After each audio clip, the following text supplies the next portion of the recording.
We're going to get started with Brady Clapper with SB Nation. Coach, I think, most people would agree that the team is going to need Candace Parker to have a strong year in order to have a championship season. What did you see from her today? No, I mean, I think from Candace, well, first of all, I agree. We would say that, not just people. No, I think I saw health, most importantly from Candace. I think she feels just physically in a place where she can start to build over the next few weeks and prepare herself to have a great season. I really do. She's in really good condition, and she's going to get better in her conditioning. But you saw the ability to do some things off the dribble that she just was limited in getting to last season, and her activity on the defensive end, with Brittany Griner and just causing problems with her length. The success we hope to have this year, a lot of it revolves around Candace's versatility on both ends. Nick Hamilton. Hey, congratulations, Coach, on your first win of the season. Thank you. Question, I know you got a lot of production from your veterans, Seimone, Augustus, Candace Parker today, but looking at the schedule ahead, you guys have 16 games with only 1 day of rest in between games. How do you go about assembling your team to where you get the maximized production out of your vets like Candace and Seimone and others? Yeah, I mean, I think we have to be smart, during games as well as those days in between. With how we do things, we're going to have to find ways to extend recovery. Due to the time difference, there are going to be a lot of 8 p.m., 9 p.m., some 10 p.m. games for us. And so even with the games flying at us every other day, there'll be a lot of times where, we don't tip off until 48 hours from the last time we played.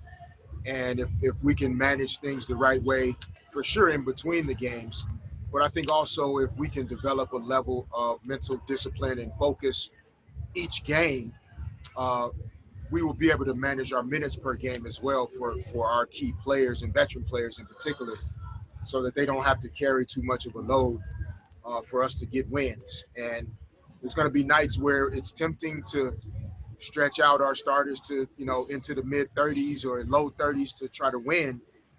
But when you start looking at where we want to be in mid-September, we're going to have to be smart here early. Michelle Vopel, ESPN. Yeah, Coach Fisher, could you just address what an awesome relay debut this was for Nneka, going 8 of 8, and then also just the depth that this team showed today and how important that's going to be. Yeah, Michelle, I really, I don't know why we get surprised when Nneka does great things, because I think we've all come to expect her, just because of who she is, to do great things every time she steps on the court, every time she steps up to a microphone or whatever it is. Like, she's a phenomenal woman.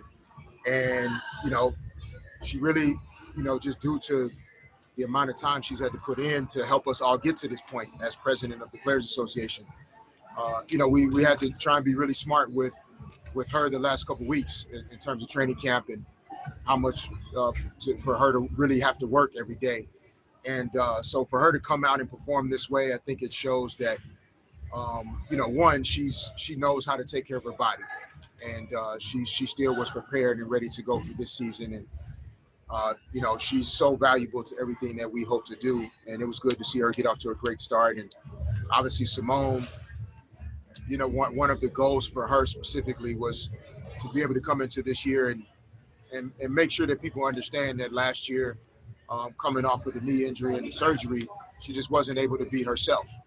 And, she's not going to be 6 for 6 every night, but a lot of the things she did today, we're going to see often. So we're happy to have her. And then some of our young players, Christina Nigwe, her activity, Ted Cooper as a rookie came off and did some great things. And so it was a good, well-rounded team win, like you said, and we hope to have many of those. Two more for coach today. Sabrina Merchant. Hey, Coach. Congrats on the win. Thank you, Sabrina. Just want to follow up with Taya Cooper a little bit. It seems like defensively is really where she seems to be making most of her impact. Can you just comment on what you're seeing from her on that end of the floor? Yeah, I think when she first checked into the game, it was, it's your first WNBA game. And, you've dreamt about this, I'm sure, for some time. And so I think initially she was just kind of trying to find her way. And when she came back in the game the next couple times, that's who Coop is. She really can. She has a talent in terms of getting after the basketball, getting after ball handlers. She's tough physically, mentally, and that's something that we hope to be able to use. To be able to have multiple defenders, Tierra from Pratt, Brittany Sykes, Coop, Raquana Williams. Like we have some perimeter players that can get after people, and we don't have to always ask Chelsea to do everything on both ends each night when we step out on the court. And so, we hope to be able to help Coop improve and get better in a rookie season that's very different than most, if any. And she did some good things today. We're really proud of her effort. Last question for Coach Pavy with H&B Media. Hey, Coach. Following up on defense, can you talk about the defense performance that you guys put forth, especially in that third quarter, and how encouraging is that going forward?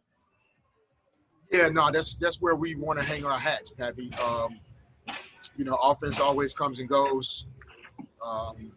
And even though we're talented, you don't need talent to play great defense. And what we hope to be able to do is find ways to play great defense every night, or most nights, and then allow our talent to, help us be special on the offensive end. But it was really good to see. I think in the first half, it's tough, and we told the ladies, like, this was not easy today to come in here and have to play a game that counts with really no preseason, without a normal offseason. And so the first half, I think it just took a while to get used to playing in games again. And we were fortunate that in the third quarter, we were able to come out with the right intensity, right effort. And all these teams are going to have to work through some early struggles. But we were happy to see what we saw tonight from our group in the second half in particular. Thank you, Coach. Congrats. All right, everybody. Thank you. We will start with Miriam Swanson, LA Daily News. Hi, Chelsea. Congratulations. Obviously, this is a huge day for you guys and for the league as a whole. Can you just kind of describe the environment there today as far as everything that's involved? I think it was huge, first of all, for the league to have Breonna Taylor's name on the back of our jerseys, and you saw the shirts that the coaching staff was wearing, and that's kind of been the vibe. And it's bigger than basketball, and that's been kind of the talk around the league and amongst us players to want to get different messages out there. And saying her name is important. It's vital to protect us as Black women, us as a Black culture, as Black people. So that's kind of been the vibe and what we've been discussing around the league. Tukni New and LA Times.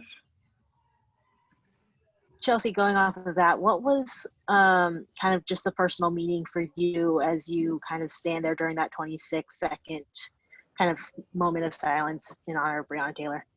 It's hurtful. Somebody or a police officer could break into my apartment and do the exact same thing. I can be in her shoes. And I'm blessed to be here, and you can't take it for granted because we're dying. People are killing us. And we can't keep quiet. It has to be a movement amongst everyone. So it meant a lot, as a Black woman. It gets emotional just thinking about it, that I have people around me, my teammates, family, that could have been in that situation. And you can never take it for granted. John W. Davis, Winsider. Hey, Chelsea, congrats on the win. Thank you. Appreciate you talking about social justice. Can I ask you a basketball question, if that's okay? I'm only talking about social justice today. Okay. Well, with that in mind, then, why don't you want to talk about basketball? You guys had a great win, but why is it important to just only talk about Breonna Taylor and Black Lives Matter and say her name on this opening weekend? I mean, I said it kind of. You have to protect our women, protect the people that we're around, that we talk to, that, it's scary out there, and it's our reality all the time. Last question for Chelsea. We'll go to Nick Hamilton. Hey, Chelsea, congratulations on the win. You guys, first of all, commending you guys for bringing her name to light and so many others. Are there any initiatives that you want to work on to ensure the laws are structured towards trying to protect us as Black people and Black women, especially from the law enforcement officers, from Breonna Taylor's incident being prevented? Yeah, I mean, I think people have talked about defunding the police, putting in education, putting in our youth, having those talks, having that communication so they have the understanding, but also going out and voting. Like, this is an important time, going out and voting, understand that your local elections are important. And not just talking about presidential and all of that stuff. We talk about local elections, but also doing your research and having that foundation so you can make a decision not based on other people or based on this and that, but you do your research to know, what's right and what's wrong. It's a humanity issue, us as Black people are suffering. We have been for a long time. It's just being on social media now, and you're able to see it, and it's right there in our faces. So it's kind of hard, to be quiet. When we talk about Breonna Taylor, 26, she has so much life to live, and we're killing, that's a youth right there. I'm 27 years old. That could have been me last year. Thank you, Chelsea. Thank you. All right, media, questions for Seimone.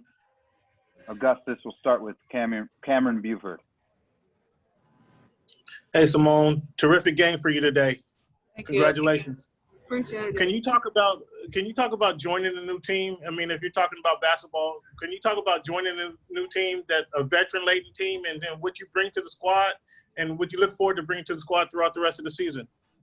I mean, joining a new team is different, difficult. You have to get adjusted to the culture here, respect what they have here, but also be able to, incorporate yourself some type of way. And it's been a smooth transition. Like I said before, everybody's been warm and welcoming. Coach Fitch has been very open with communication and making sure I understood what he expected from me.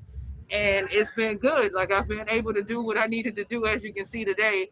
It was no pressure, no stress, just come out and play ball, pick your spots to be successful, but give what I can give to the team, whether it's on the court scoring the ball or off the court, being in the younger players' ears, or giving whatever knowledge I can give so we can continue to move forward. We'll go to Pepper Pursley. Hi, Seimone. How are you doing? I'm great. How are you? I'm good.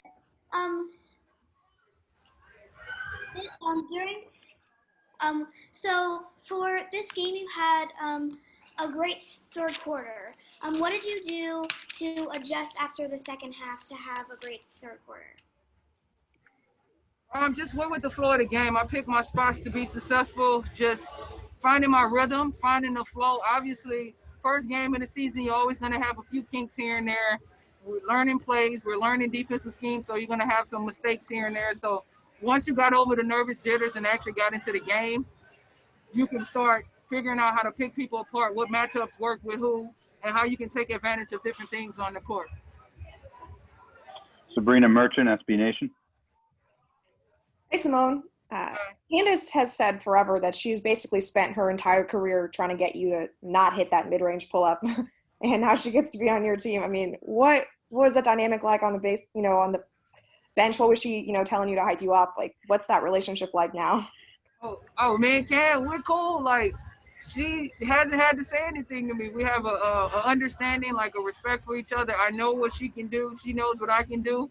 And so with that, with two players with a high basketball IQ, you work things out. You figure it out. I know now where her hot spots are, where she likes to get the ball. and she knows that I've been shooting this jumper since college against her. So she's like, whatever she can do to set me up to get in my sweet spot, we'll do the same. But as well as, do whatever we can to make sure the team is being successful at the same time. Brady Klopp for SB Nation. Seimone, I know you're not lacking for confidence, but after the year last year with the injuries and having less minutes and lower stats, how does it feel for you to start the season with 14 points, which is more than you scored at any point last year, not missing a shot, just pretty much a perfect start? How good does that feel leading into the next 21 games? It feels great. I didn't know it was a perfect shooting night until I think someone just told me, but it just feels great. I got a text message today from a friend, and she was like, any day that I get to do something that I love is a great day. And I amened her on that. I'm just happy that I'm out here. I'm healthy. I'm having fun. And we started off the season, on a good note. Last question for Seimone. Miriam Swanson, LA Daily News. Hi, Seimone. Congrats. Are you surprised at all at how well you guys clicked, considering you have so many new pieces and you've been together just so short? Nah. You know what? Like I said before, this team has a very high basketball IQ, but most importantly, they're workers. So I can play with anybody that works extremely hard, because a lot of the mistakes we'll make up for it with the intensity, with the passion that we play with. So it was very fun to be out there just trying to figure things out. And over the next week or so, that's how it's going to be. We're going to have to play with a lot of energy and a lot of passion to get through a lot of the rough patches that we may encounter. Thank you, Seimone. All right, thank y'all. Nneka, John W. Davis, Winsider. Hi, Nneka. How's it going? Good, how are you? Doing well, doing well. On a night when you're perfect from the field, you make all 8 shots, you make all your three-pointers, your free throws. Talk to me about why this is bigger than basketball, though. I mean, coming into this, I think everybody knew why this was bigger than basketball, especially for the W. We're not new to this fight. And as I've said previously before to other people, our movement has found its moment. This is who we are. And I'm just really happy to be able to finally be in this season playing the game. To be honest, I never thought that I would be playing basketball this year after what we had gone through. But that is incredibly trivial compared to what we're fighting for. And I'm so glad that we can dedicate this weekend to Breonna Taylor and raising awareness for the justice that has yet to be served for her. Jim Alexander, LA Daily News. Hey, congratulations. The fact that this whole league, the very existence of the WNBA, you could almost say it's a social justice initiative.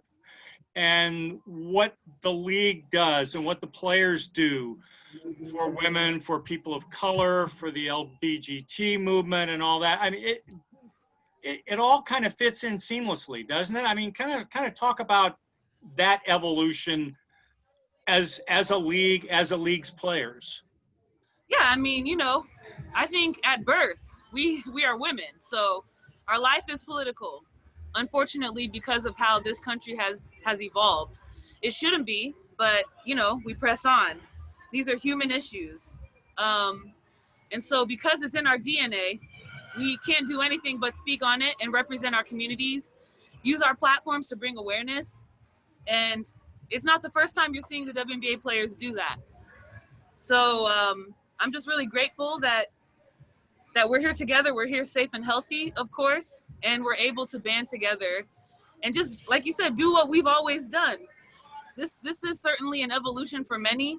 And for us, I feel as though our evolution has more to do with the eyes and the ears that are on us and the prominent figures that can really help us be progressive and affect change while we express ourselves as powerful women on the court. Tukani Nguyen, LA Times.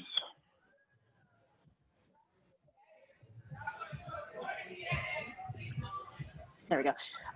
Where did the idea for the 26-second moment of silence violence come from and leaving the court during the national anthem. We've seen some other teams do that before your guys' game today. So where was that conversation coming from?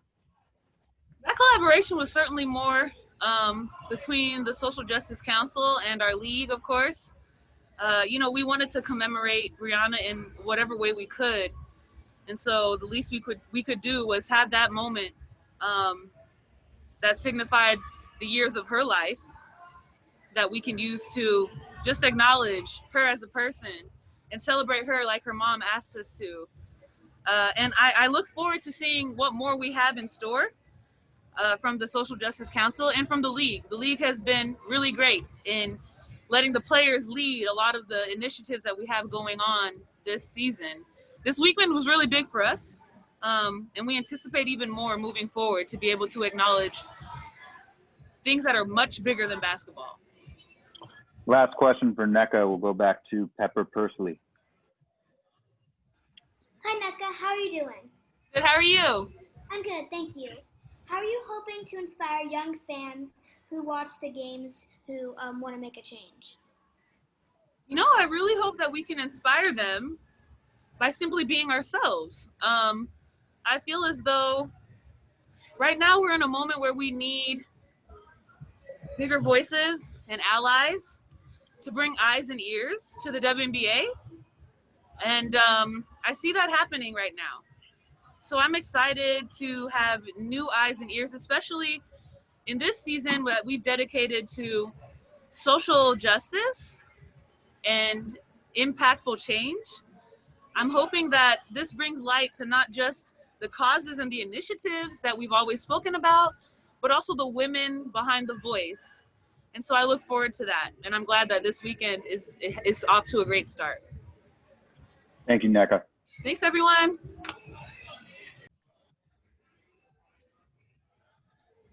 We'll go to David Yapkowitz with Next Hoops. Hey, Candace. I know you've got your daughter there with you, and, scrolling along Twitter today during the game, I'm seeing a lot of parents talking about, having their kids, watching today's games and everything.